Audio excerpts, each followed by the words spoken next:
Deixa eu começar essa aula te falando uma coisa muito direta. Se você está estudando peptídeos apenas decorando nomes, você está entrando nesse assunto pela porta errada. E talvez isso explique por que tanta gente vê vídeo, salva post, anota molécula, escuta falar de GLP-1, tirzepatida, retratutida, BPC-157, GHKCU, Epitalon, mas mesmo assim continua confusa. Porque o problema não é a falta de informação, o problema é o excesso de informação solta. Tem muita gente ensinando peptídeos como se fosse uma lista de supermercado. Esse serve para isso, esse serve para aquilo, esse aqui é para emagrecimento, esse aqui é para pele, esse aqui é para reparo, esse aqui é para longevidade. Só que o corpo humano não funciona assim. O corpo humano não é uma prateleira de farmácia, o corpo humano é uma rede. E se você não entende a rede, você está decorando os nomes, mas não entendendo o jogo. Então, hoje eu quero te mostrar um mapa que quase ninguém mostra. E antes de continuar, já faz duas coisas. Primeiro, segue o canal, porque essa sequência aqui vai separar quem só consome conteúdo raso de quem realmente quer entender peptídeos de forma séria. Segunda,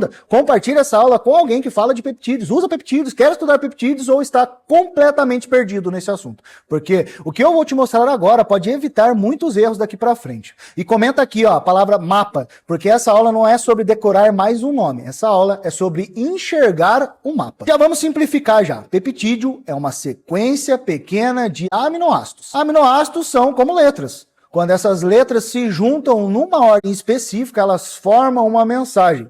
Então, de um jeito bem simples, peptídeo é uma mensagem biológica. Ele pode conversar com as células, pode influenciar receptores, pode participar de sinalizações, pode modular respostas dentro do organismo, mas aqui está a parte que quase ninguém entende. Uma mensagem só funciona se o corpo estiver pronto para receber aquela mensagem. Não adianta mandar uma mensagem certa, na hora errada, para o tecido errado e um corpo desorganizado. É como tentar enviar uma mensagem importante no WhatsApp para o número errado. A mensagem pode ser perfeita, mas não chegou onde precisava. E é isso que acontece quando a pessoa olha para o peptídeo sem olhar para o contexto.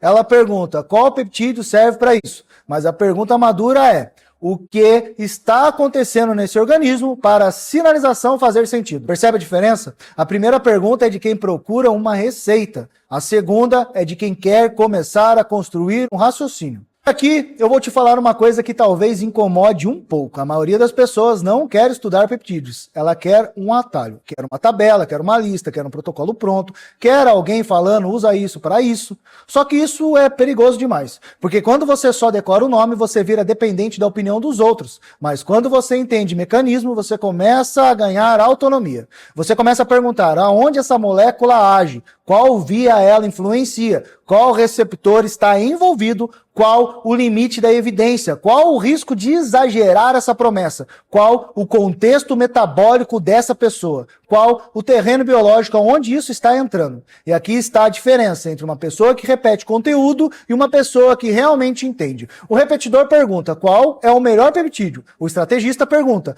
qual é o melhor raciocínio para esse caso.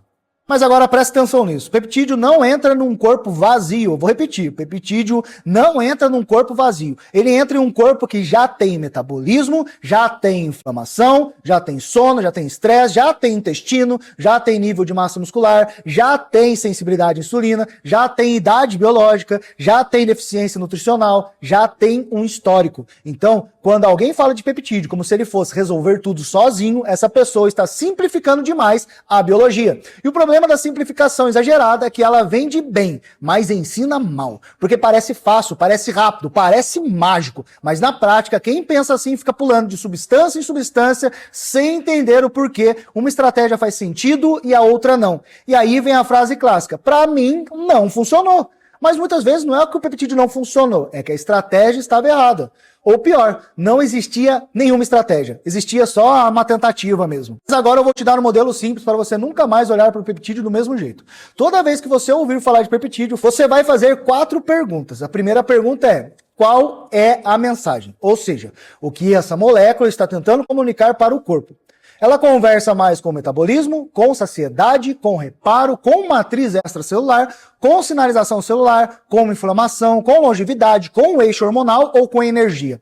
A segunda pergunta é: qual é o alvo? Essa mensagem está mais ligada a tecido adiposo, músculo, pele, intestino, sistema nervoso, pâncreas, mitocôndria ou sistema imune?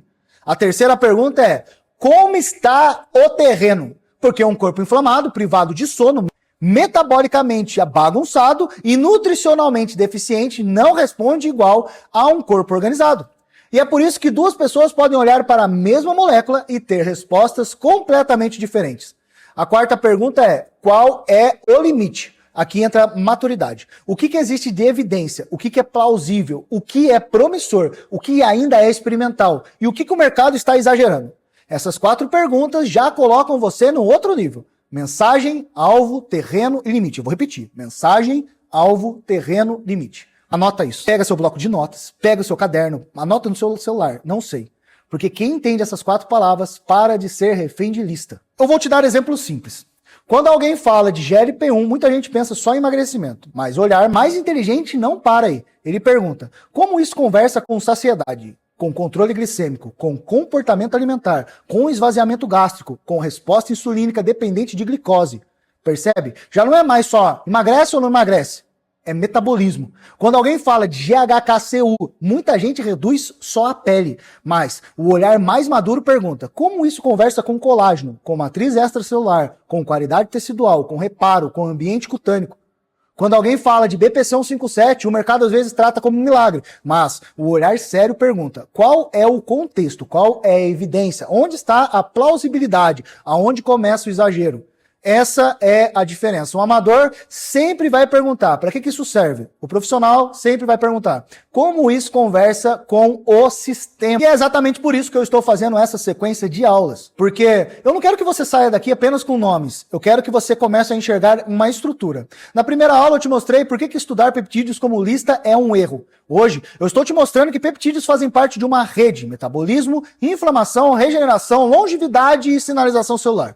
E na próxima aula eu vou te mostrar como organizar isso de forma ainda mais prática. Porque existe uma sequência lógica para estudar peptídeos. Existe uma forma mais inteligente de separar essas moléculas por objetivo, por mecanismo, por risco e por contexto. E quando você enxerga essa organização, tudo muda. Você para de consumir conteúdo como alguém perdido e começa a estudar como alguém que tem uma direção. Agora, para quem quer dar o próximo passo hoje, eu preparei um material que é direto ao ponto. É o Guia Prêmio e Prático de Peptídeos. Esse guia não é uma lista jogada de nomes, ele é um mapa. Ele foi feito para quem quer entender peptídeos com mais clareza, sem ficar perdido em vídeo curto, post solto, opinião contraditória e promessa exagerada. Dentro dele, você vai encontrar uma organização prática para estudar os principais grupos de peptídeos e entender melhor seus objetivos, seus mecanismos, seus contextos e os cuidados que precisam ser considerados. Não é uma prescrição, não é um protocolo individual. Não substitui a avaliação profissional. É um guia de estudo, raciocínio e organização. Vou repetir. É um guia de estudo, raciocínio e organização. E eu vou te falar com sinceridade.